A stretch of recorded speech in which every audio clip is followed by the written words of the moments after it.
ሰላም ከእግዚአብሔር ከአባታችን ከጌታም ከኢየሱስ ክርስቶስ ጸጋና ሰላም ለእናንተ ይሁን። እንግዲህ የተወደዳችሁ ወንድሞችና እህቶች በነህምያ ሚዲያ በሚለው የዩቲዩብ እና የቲክቶክ ገጻችን ከነህምያ ቅጥር ማደስ በሚል ሐሳብ የተለያዩ ርዕሶችን እያነሳን እየተወያየን ነበረ።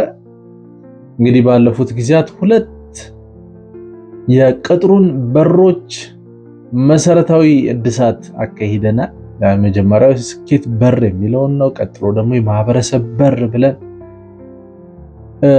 ሐሳቦችን አንስተን ተወያይተናል። ዛሬ ደግሞ በአዲስ የእድሳት ስራ በአዲስ በር ተከስተናል።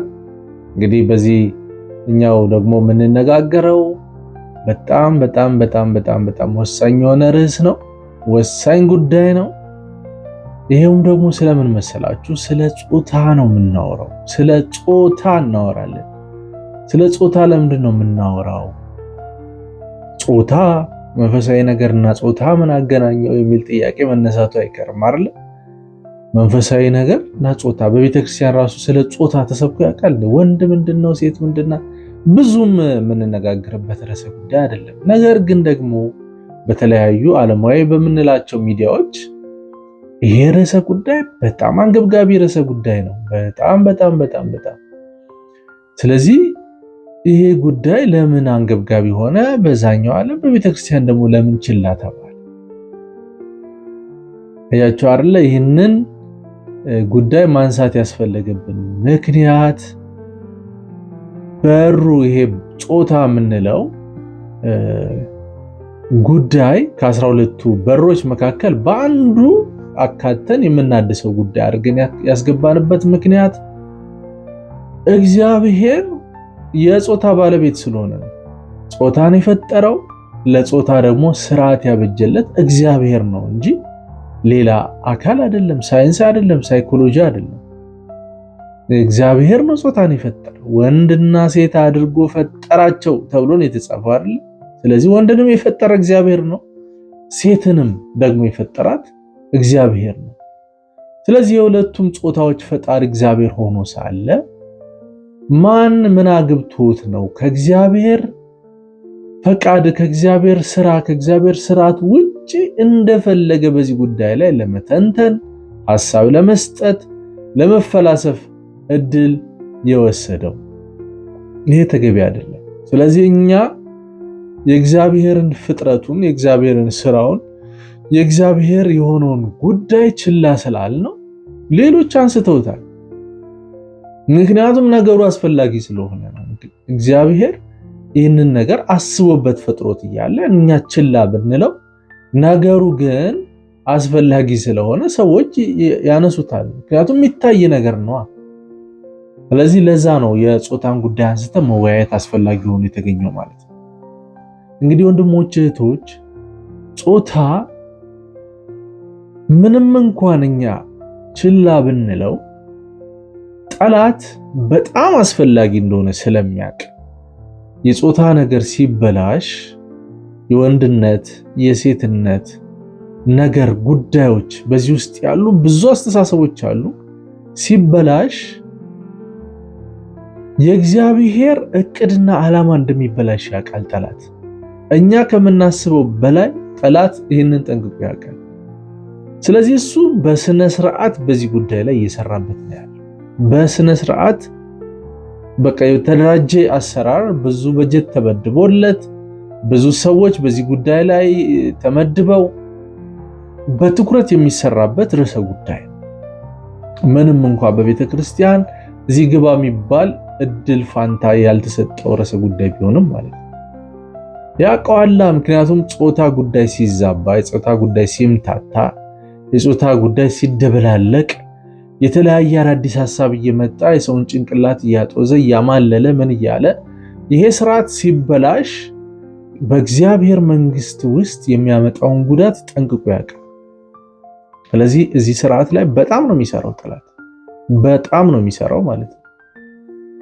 አሁን እኛ ባይዘወይ ማለት ነው እኔ አንዳንዴ ይገርመኛል ጠላት በጣም ትልቅ አጀንዳ ያነሳና ወሳኝ የሆኑ ጥቃቅን አጀንዳዎችን እኛ ችላ ብለን ስለወሳኙ እንድናወራ በማድረግ መሰረታዊ የሆኑ የጾታ ጥቅሞችን ባህሪዎችን ችላ እንድንላቸው ያደርገናል።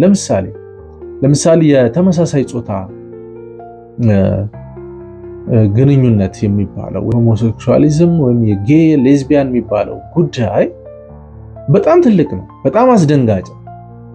አሁን ምን አደረጋት ቤተክርስቲያን? በዚህ ጉዳይ ላይ ስራ ሰጣትና ይሄን በቃ ትልቁን ሜስ እንድናወራ ትልቁን እንድንደነግጥ አደረገና ሌላው የጾታ ጉዳዮች መሰረታዊ የሆኑ በእግዚአብሔር መንግስት ውስጥ ፋይዳ ያላቸውን ነገሮች ችላ እንድንላቸው አድርጎናል። አሁን እንኳን በቅርቡ የምትሰሟቸው ነገሮች አሉ በቤተክርስቲያን ውስጥ የተነሱ ውዝግቦች ማለት ቀላል ነገር እንዳይመስላችሁ። በቃ እኛ አሁን ትንንሹን ነገር ልንተወው ነው ማለት ነው። በጾታ ጉዳይ ላይ እግዚአብሔር ያስቀመጣቸውን ስርዓቶች፣ መንገዶች፣ ወንድ ምንድነው፣ ሴት ምንድነው፣ የወንድና የሴት መስተጋብር በምን መልኩ ነው እግዚአብሔር ዲዛይን ያደረገው የሚለውን ነገር ችላ እንድንለው ሊያደርገን ነው ማለት ነው። እዛኛው ላይ ስናወራ ዲያኮ ሩቅ ነው፣ በጣም ሩቅ እኮ የሆነ ኃጢአት ነው። ጭራሽ ልናስበው ልናወራለት የሚገባ ነገር አልነበረም። ግን ትኩረት ይስበናል። እዛ ጋር ትኩረት ይስበንና እችማ ምን አላት ብለህ እንድትል ማለት ነው። ስለዚህ በጣም ትልቅ ነገር ስላለ ይሄን አታንሳ፣ ይሄ ያለ አንተ ይሄን ብለን ችላ እንድንለው የተደረጉ ነገሮች አሉ ማለት ነው። ስለዚህ የተመሳሳይ ጾታ ጉዳይ በጣም ሩቅ ነው። እኛ ስለሱ ማውራት በጣም የሚያሳፍር ነገር ነው። ብዙ ጠቃሚ የሆኑ በጾታ ጉዳይ ላይ ያሉ አመለካከቶች ልናስተካክላቸው ልናበጃቸውና ልንጠቀምባቸው የሚገቡ ጉዳዮች አሉ። ባጭሩ ምንድነው የጾታ ጉዳይ የፈረሰ ቅጥር፣ የተቃጠለው በር አንዱ ከቅጥሩ የምናነሳው እሱ ነው ማለት ነው። ፍርስርስ ብሎ ፈራርሷል። በዋነኛነት ይህንን ያመጣው ድህረ ዘመናዊነት የሚባለው ወይም ከዘመናዊነትን ተከትሎ የመጡ አስተሳሰቦች በጾታ ጉዳይ ላይ ያሉ አቋሞችን ከዕለት ወደ ዕለት ሸርሽረው አበላሿቸውና አሁን ይሄ ማንም የሚገባበት የሚወጣበት ጉዳይ ሆነ። በቃ ከቅጥር ሲፈርስ ምንድነው የሚሆነው? ከለላ የለም። ወደዛ ነገር፣ ወደዛ አእምሮ፣ ወደዛ ህሊና፣ ወደዛ ከተማ ማንም ዘው ብሎ ይገባል ማለት ነው። ስለዚህ ቅጥሩ ስለፈረሰ አጥር ስላላስቀመጥን ፕሪንሲፕል ስላላቆምን ምን ሆኗል ማለት ነው? የተለያዩ አስተሳሰቦች በፊልም መልክ በተለያዩ ፖድካስት ዋቴቨር የተለያዩ የሚዲያ መንገዶች በተለያዩ ደግሞ ዲስከሽኖችና በማህበራዊ መስተጋብሮች እየገቡ አእምሯችን ተቀይሮ የእግዚአብሔር ያልሆነ ቫይረስ የሆነ ጠቃሚ ያልሆነ አፍራሽ ያልሆነ አስተሳሰብ ወደ ህሊናችን፣ ወደ አእምሯችን፣ ወደ ነፍሳችን ገብቶ ዛሬ እየበጠበጠን ይገኛል ማለት ነው። ስለዚህ ቅጥሩን በአግባቡ ልንሰራው ይገባል። ቅጥሩ በአግባቡ ካልተሰራ የጾታ ጉዳይን በተመለከተ ቅጥሩ በአግባቡ ካልተሰራ በሩ በአግባቡ ካልቆመ እውነቴን ነው የምላችሁ የሚበላሸው ነገር ብዙ ነው። በተለይ ብዙ ወንዶች በስብራት ውስጥ ይኖራሉ። ብዙ ሴቶች እንደሚገባቸው እንዳይኖሩ ይሆናሉ። ልጆች በቤተሰብ ውስጥ ተጎድተው ይኖራሉ። ትዳር ይፈርሳል፣ ማህበረሰብ ይፈርሳል፣ ቤተክርስቲያን አትቀጥልም። ቀላል ነገር እንዳይመስላችሁ የጾታ ጉዳይ ነው። ስለዚህ ይህንን በር ይህንን ቅጥር በአግባቡ ልንገነባው ይገባል። ወንድ ምን እንደሆነ ማወቅ አለብን። ወንድ እግዚአብሔር ዲዛይን ሲያደርገው፣ ሲሰራው፣ ሲፈጥረው ምን አይነት አስተሳሰብ አስቦ ነው ወንድን የፈጠረው? በኋላ ሴትን ደግሞ ሲያመጣት ምን ነበረ ስለሱ ያሰበው? ምን አሰበ? ምን አስቀመጠባት? ውስጧ ምን አይነት ችሎታ አስቀመጠባት? ምን አይነት ደግሞ ገደብ ሰጣት? ለወንድስ ምን አይነት ችሎታ ሰጠው? ምን አይነት ገደብ አስቀመጠበት? አንዱ ለአንዱ ለምን አስፈላጊ ሆነ? አንዱ ያለ አንዱስ ውጤታማ መሆን የማይችሉበት ምክንያት ምንድን ነው? ይህንን እርስ በርስ ያለውን ግንኙነቱን ደግሞ ካላወቅን ከወንድ ጋር ከሴት ጋር የምንኖርበት ጥበቡም ብልሃቱም ይጠፋል፣ አብረን ማንቀጥል እንሆናለን። ፍሬያማ የምንሆንበት እግዚአብሔርን ዲዛይን ያደረገውን ይህንን በረከት ለጠላትነት፣ ለመጎዳዳት፣ አንዱ አንዱን ለማጥቃት፣ አንዱ አንዱን ለመግደልና ለማጥፋት የሚኬድ ስለሆነ ይህንን በአግባቡ ማወቅ፣ በአግባቡ መተግበር አስፈላጊ ነው ማለት ነው።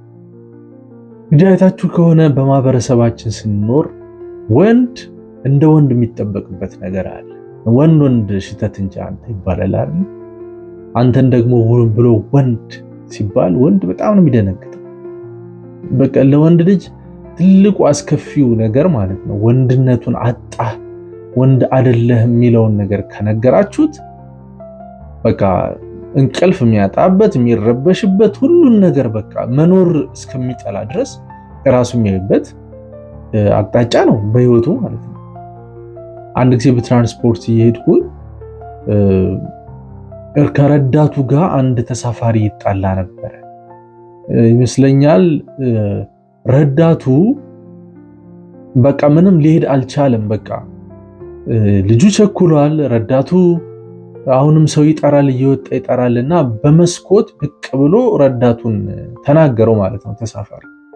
እና ሲናገረው ረጅም ወሬ ነው የሚመላለሰው ከረዳቱ ጋር ማለት ነው። ለምን አትሄድም? ስራ እኮ ነው የወጣሁት ይላል ረዳቱ። እኛም ለስራ ነው የወጣ ነው እያለ በጣም አጥብቆ ተከራከረው ማለት ነው ተሳፋሪው ረዳቱ።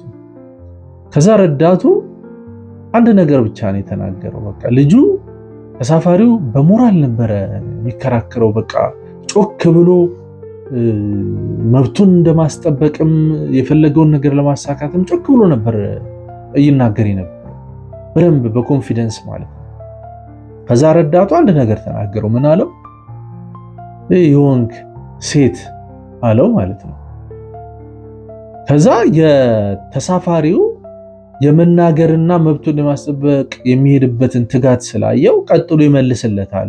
ምን ይመልሳል ብዬ ስጠብቅ ፊቱ ተቀያየረ።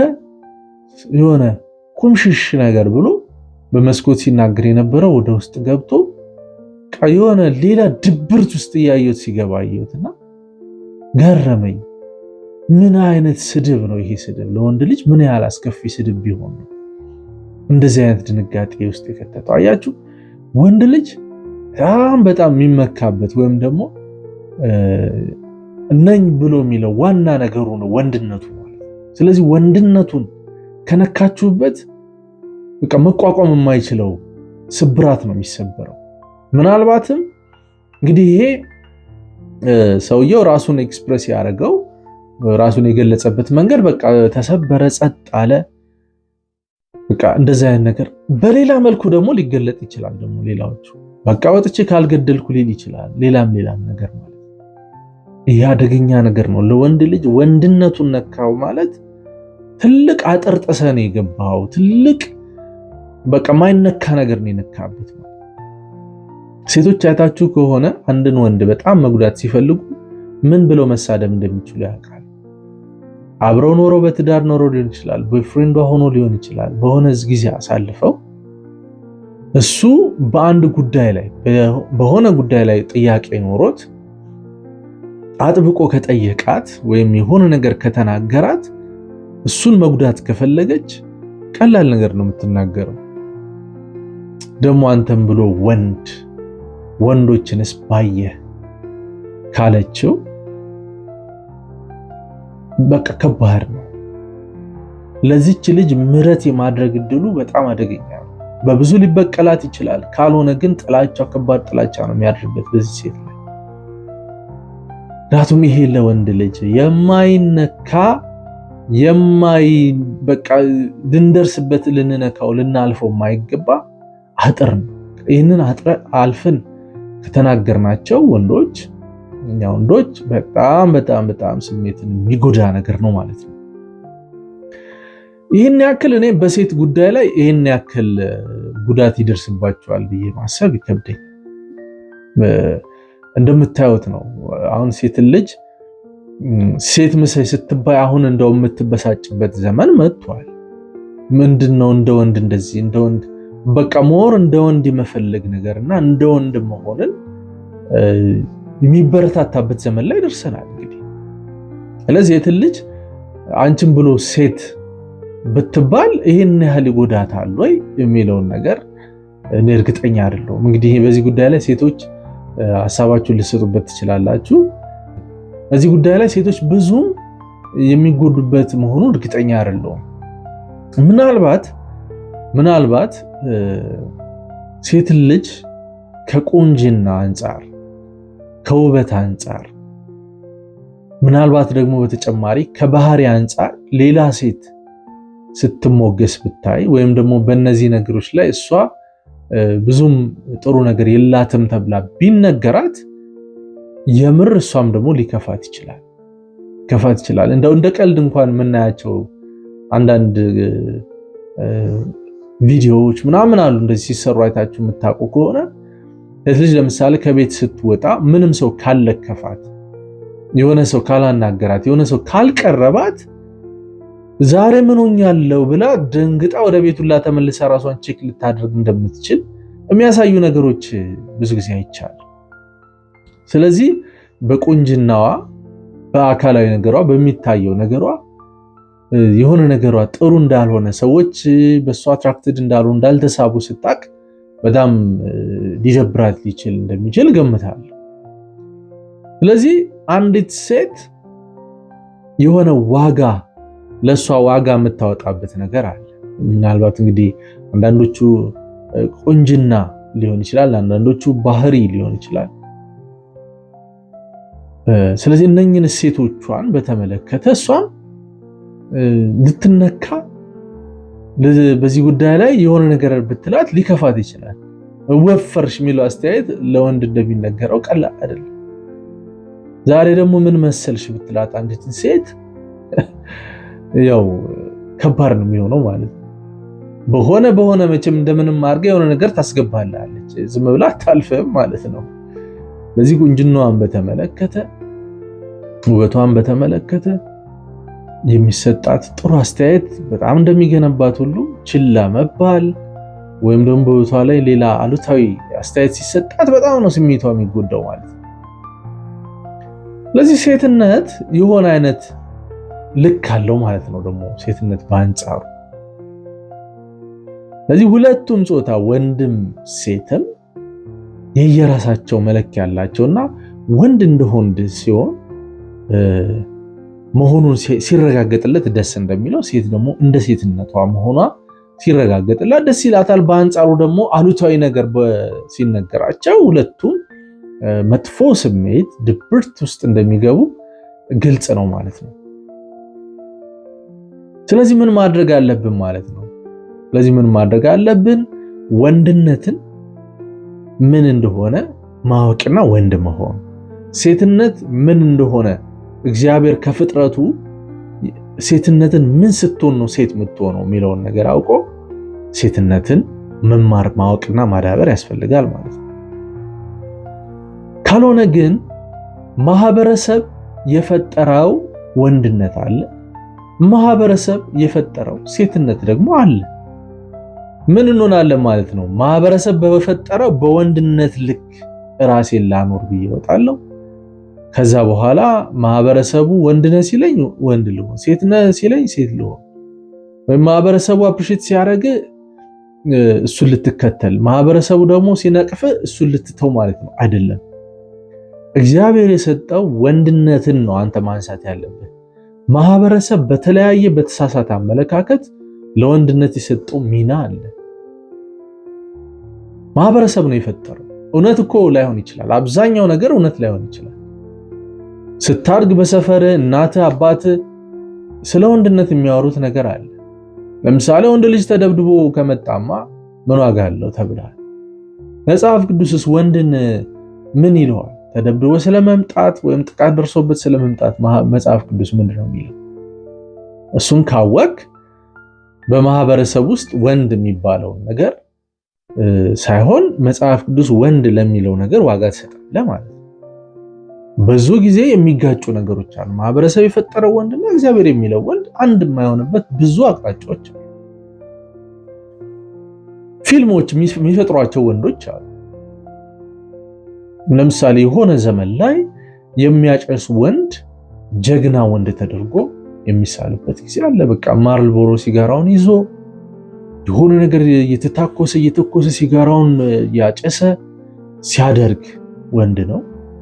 ጠንከር ያለ አልኮል መጠጦችን የሚጠጣ የሚጎመዝዝ ነገር የማይጣፍጥ ነገር የሚጠጣ ወንድ ነው ተብሎ የተሳለበት ነገር አለ። ታየዋለህ ፊልም ላይ በቃ የሆነች ነገር ቀርቶ እንደዚህ አድርጎ ሻት ሲያደርግ ምናምን ይሄ ወንድ ነው ወንድ ልጅማ ምናምን ኬክ ስትበላ ከታየው በቃ ዋጋ የለም ማለት። ምክንያቱም ወንድ ልጅ ኮስተር ቆምጠጥ ያለ ነገር ነው የሚገባው ይባላል ማለት ነው። የወንድ ልጅ አለባበስ ይባላል። ወንድ ልጅ ሽቶ እንዴት ይቀባል፣ ወንድ ልጅ ቅባት እንዴት ይቀባል የተባለበት ዘመን ነው ወይ? ይሄ እንግዲህ ማህበረሰብ የሚፈጥራቸው የወንድ አስተሳሰቦች ናቸው። እና ወንድ ልጅ ቆሸሽ ሲል ወንድ ልጅ አንዳንዴም ጠረንም ሲኖር ሁሉ ወንድ ነው ወንድ የሚባለው እስከመባል እኮ ይደርሳል። በነገራችን ላይ ሽቅርቅር ንጹህና ሽቶ ተቀብተ ፏ ስትል ይሄማ ምን ወንድ ነው እኮ ይባላል። ስለዚህ ልዩነት አለ ማለት ማህበረሰብ የፈጠራቸው ወንድን ወንድ የሚያሰኙ ባህሪዎች አሉ። መጽሐፍ ቅዱስ ደግሞ ወንድ እንዴት መሆን አለበት ብሎ ያስቀምጣቸው ነገሮች አሉ። ስለዚህ እሱ መጠናት አለበት፣ መቆፈር፣ መመርመር፣ እነሱን ማወቅ ያስፈልጋል።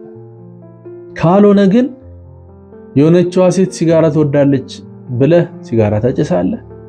አይቺኛዋ መጠጥ ነው የምትወደው መጠጥ ትጨምርበታለህ። አይቺ ደግሞ ምንም ሱስ የሌለበት ወንድ ነው የምትለው ከዛ መከራንተ ያለ ደግሞ ከሱ ለመውጣት እንደሱ እያልክ በሴቶች ዘንድ ተቀባይነት ለማግኘት በማህበረሰቡ ዘንድ ተቀባይነት ለማግኘት በልጆች ተቀባይነት ለማግኘት ወዲህ ወዲያ ስትል ዘመንህን መጨረስ የለብህም። ጊዜ ማቃጠል የለብህም። መጽሐፍ ቅዱስ የሰጠውን የወንድነት ስታንዳርድ ትቀበላለህ። ከዛ በኋላ እንደዛም ቢሉ አሰማም እንደዚህም ቢሉ አሰማም፣ ይሄ ነው መንገዱ፣ ይሄ ነው ወንድነት፣ ይሄ ነው ትክክል ብለህ በወንድነት ጸንተህ ትቀጥላለህ ማለት ነው። ሴትም ልጅ ደግሞ እንደዛው በየዘመኑ ማህበረሰቡ ለሴቶች የሰጠው ሚና አለ። ስለዚህ ያ ሚና መጽሐፍ ቅዱሳዊ ሚና ነው ወይስ ከሆነ ነገር የተፈጠረ ማህበረሰቡ በሆነ ምክንያት የፈጠረው ነው? በዘመን የተወለደ ነው ወይስ ደግሞ ክፉ ወይም ጠላት አሾልኮ ያስገባው አስተሳሰብ ነው? ይህ መለየት አለ አይደለም? የሆነ ዘመን ላይ አይናፋርነት የሴትነት በቃ ምልክት ነው። የሆነ ዘመን ላይ ደግሞ አይ ነቃ ያለች ወጣ ያለች እንዲህ የምታደርግ ተብሎ ሴት ለሴት ይሄኛው ነው እንጂ እንደዚህ አይነት ሴት ነው የሚያስፈልገው ልንል እንችላለን። የሆነ ዘመን ላይ ቤት የምትውል ሴት ናት በቃ ትክክለኛ ሴት ማለት ልጆቿን የምታሳድግ ባሏን የምትንከባከብ ቤት የምትውል። አይ አሁን እንደዛ አይነት የሚባል ነገር የለም። ወንዱም ሴቱም እኩል ይሰራል። ከዛ በኋላ ሁለቱም አዋጣው እንደዚህ ይኖራል። ሴቷም ተምራለች፣ እሷም በሙያ ትሰራለች፣ እሱም ይሰራል። እንደዚህ ተብሎ ደግሞ ይመጣል አስተሳሰብ። አሁንም ማህበረሰቡ ዝግብ ላይ ነው። ወንዶች ምርጫቸው ይለያያል። ማህበረሰቡ የሚሰጠው አፕሪሺዬሽን አድናቆት ይለያያልና ሴቶቹ ምን ይጋጭባቸዋል። እኔ ቤትም ቤት ነው መሆን ያለብኝ ወይስ ወጥቼ መስራት ነው ያለብኝ? ትንሽ አይናፈር ቁጥብ መሆን ነው ያለብኝ ወይስ ቦልድና እንደዚህ ወጣ ብሎ የሚናገር ፋይት የሚያደርግ ኮንፍሮንት የሚያደርግ የሆነ ነገር ፊት ለፊት የሚያወራ ሰው ነው መሆን ያለብኝ? በላ ሴቷ ግጭት ውስጥ ትገባለች። ስታንዳርድ ግጭት ማለት ነው። የምትኖርበት ልክ ግራ ያጋባታል። እዚህ ሴት ለመሆን ምን ልሆን ለምሳሷም እንደ ሴት የራሷ የወንድ ምርጫ ይኖራታልና ለዛ ወንድ ራሷን ስታቀርብ እንዴት ላቅርብ ብላም ማሰብ አይቀርም። ቆንጆ ሆኜ በጣም ተኳኩዬ ሁሉ ነገር ጥፍሬ ቅንድቤ ሁሉ ነገር በቃ ተሰርቶ ተኳኩዬ ነው መቅረብ ያለብኝ? አይ ኖርማል ተፈጥሯዊ ነገር ሆኜ ፀጉሬን ኖርማል አድርጌ ነው ወደ ወንዱ መቅረብ ያለብኝ? ይሄም ሌላ ግጭት ነው። ይሄም ሌላ ፋይት ነው።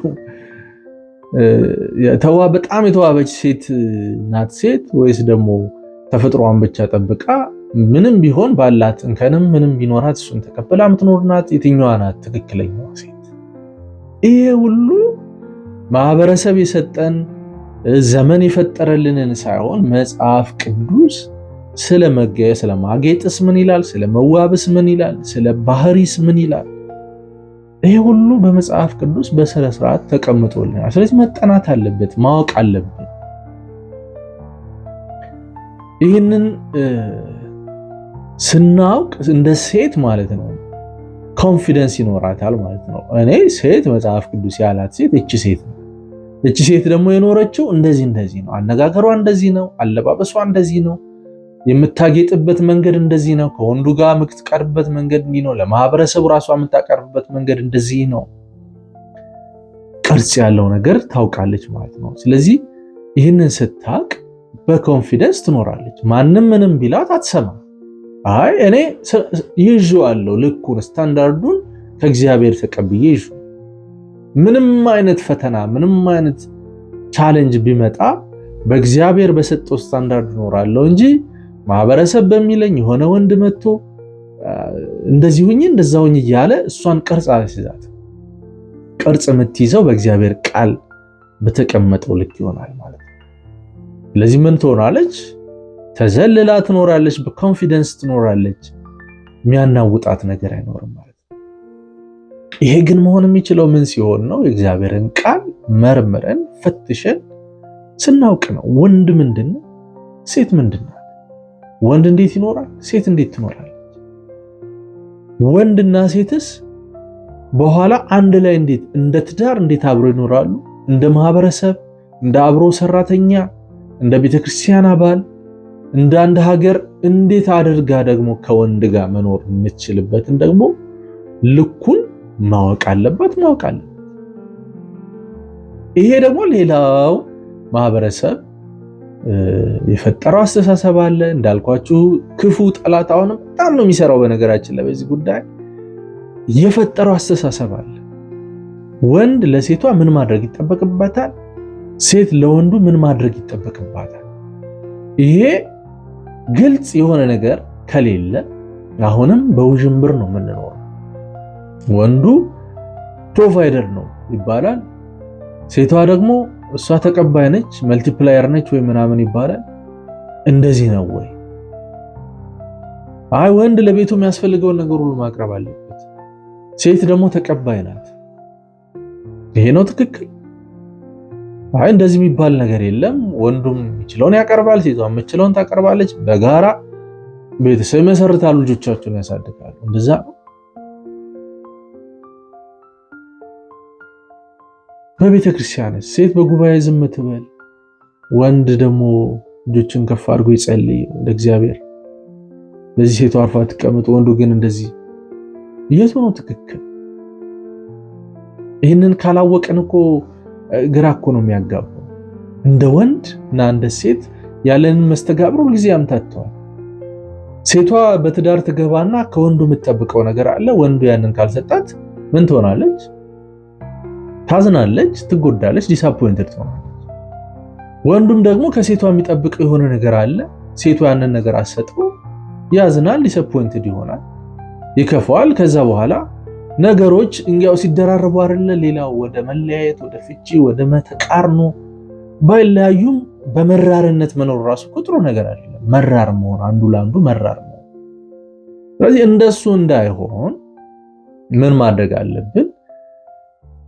አንዳችን ከአንዳችን ምንድነው ልንጠብቅ የተገባው? ያልተገባ ነገር እየጠበቅን በራሳችን ጊዜ እያኮረፍን ማንም ሳይነካን እያለቀስን ማንም ሳይነካን እየደበረን ለምን እንኖራለን? እንደዛ አይደለም መሆን ያለብን። ስለዚህ ከወንዱ የምትጠብቂውን ነገር ካወቅሽ ማትጠብቂውን ነገር ታውቂያለሽ። ስለዚህ ምንም ያጋጫችሁ ነገር አይኖርም ማለት ነው። አትጠብቂማ ያንን ነገር።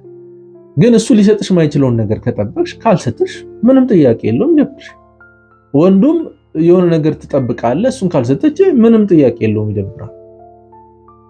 ይሄን ግን አትጠብቅ፣ ይሄን እንድትሰጥ ከሱ አይጠበቅም የሚለውን ቁርጡን ካወቅ ግን በሰላም ትኖራለህ። አንቺም እንደዛው ከሱ ይሄን ነገር አታገኝም። ይሄ የሱ ተፈጥሮ አይደለም፣ ይሄን ሊሰጥሽ አይችልም። መጽሐፍ ቅዱስ እንዲህ አይነት ኤክስፔክቴሽን ወይም ጥበቃ አይኑራችሁ የሚለንን ነገር ካወቅን በቃ እርስ በርስ ያለንን ግንኙነት አያበላሽብንም ማለት ነው። ሌላው ቀርቶ በመክፈል አለመክፈል ጉዳይ ላይ እንኳን ራሱ አንድ ርዕሰ ጉዳይ አንድ ወንድ አንዲትን ሴት ተዋውቋት እና ሚስቱ ላልሆነች ቢጮኛውም ላልሆነች ሴት በተዋውቆ በሚያደርጉት ግንኙነት ጊዜ ውስጥ መክፈል ያለበት ወንድ ነው ወይስ ሁለቱም በጋራ ነው የሚከፍሉት ወይስ ወንዱ ነው ከፋይ? እንግዲህ ይሄ ማህበረሰብ ያስቀመጠው ሰፈር ያስቀመጠው እንዲሁ የተቀበልናቸው አመለካከቶች አሉ። ግን ትክክለኛው የትኛው? እንደዚህ ነው። የጾታ ጉዳይ በደንብ ካላወቅ ነው በእያንዳንዱ የህይወታችን ክፍል ውስጥ ነው የሚገባው ማለት ነው። እንደዚህ የሆነ ማለት ነው። ካልሆነ ግን በቃ አሁን ባለፈው አንድ ሴት ስትናገር ሰማዋትና ከሆነ ወንድ ጋር ተዋወቀች። ከዛ በኋላ ለሆነ ጉዳይ ላይ የሚከፈል ብር ነበር በተገናኙበት ጊዜ። ከዛ በኋላ አይ ክፈይ እንትን በሆነ ሰበብ ነገራት። አባቴ እንደዚህ ምናምን ስለዚህ ገንዘብ እንደዚህ ሆኖብኝ ነው አንቺ ክፈይ ችግር የለም ነገር ሲላት ምን አለች? እኔ ይደብረኛል ባይዘው ወንድ ልጅ እንደዚህ አይነት ሁኔታ ላይ መክፈል ካልቻለ ወንድም አይመስለኝም። ስለዚህ ይቅርታ አድርግልኝና ሊደብረኝ ይችላል ከዚህ በኋላ ካንተ ጋር ያለኝ ነገር ራሱ አልኩት ስትል ሰማዋትና እቺ ልጅ ከየት አመጣችው ይሄን አስተሳሰብ? አያችሁ አይደለ? ስለዚህ በሆነ መንገድ እቺ ሴት ተሰርታለች። በእውነት ትክክለኛው አመለካከት እንደሱ ሆኖ ነው ወይስ ከምን መጣ? ወንዱስ ደግሞ ለምሳሌ በተለያየ ምክንያት መክፈል ባይችል ይሄ ነገር ሲደረግ ይደብረዋል ባለማድረጉ ወይስ እሷ ብታደርገው ምንም አይመስለው? ግልጽ ነገር አልተቀመጠም። ስለዚህ ምን ነው ኮንፊውዝድ እንሆናለን ማለት ነው። ምን ችግር አለው ዲፕታር ምንለው ነገር አለ? አይ እንደዚህማ ምንለው ነገር አለ ማለት ነው። መጽሐፍ ቅዱሳዊ የሆኑ ዕውቀቶችን ማወቅ አስፈላጊ የሚሆነው ለዛ ነው። ስለዚህ በአጠቃላይ ምን እያልን ነው? ወንድ እንደ ወንድ እንዲሆን፣ ሴት እንደ ሴት እንድትሆን፣ ወንድና ሴት ደግሞ እንደሚገባቸው መስተጋብራቸው፣ ኮሚኒኬሽናቸው፣ አብሮ የሚኖሩበት ዘዴና መንገዱ ሁሉ እግዚአብሔር ያስቀመጠው ልኩን ካላወቁት ሁለቱም በግራ መጋባት ነው ህይወታቸው የሚቀጥለው። ስለዚህ ይሄ እንዳይሆን ምን ማድረግ አለባቸው? ማወቅ አለባቸው። እግዚአብሔርን ልክ፣ የእግዚአብሔርን ስታንዳርድ፣ የወንድነትን ስታንዳርድ፣ የሴትነትን ስታንዳርድ፣ የመስተጋብሩን ራሱ ወንድና ሴት ያለውን ስታንዳርዱን ማወቅ። ስለዚህ የሁለቱን ጾታ ጉዳይ በደንብ አጥንቶ ፈትሾ ማወቅ እና ከዛ በኋላ ራስን ከተለያየ የጠላት አስተሳሰብ ማህበረሰብ ከፈጠረው ከማይጠቅም አስተሳሰብ ጠብቀን ህይወታችንን በአግባቡ በቃ እንደ ወንድ እንደ ወንድ፣ ሴት እንደ ሴት፣ ወንድና ሴት ደግሞ እንደተሰጠው የእግዚአብሔር ስርዓት ልክ በስነ ስርዓት በመኖር ለእግዚአብሔር ክብር፣ ለእግዚአብሔር አጀንዳ፣ ለመንግስቱ ጉዳይ ጠቃሚ ሆነን ራሳችንን ማስገኘት እንችላለን። በህይወት ፍሬያማ መሆን እንችላለን።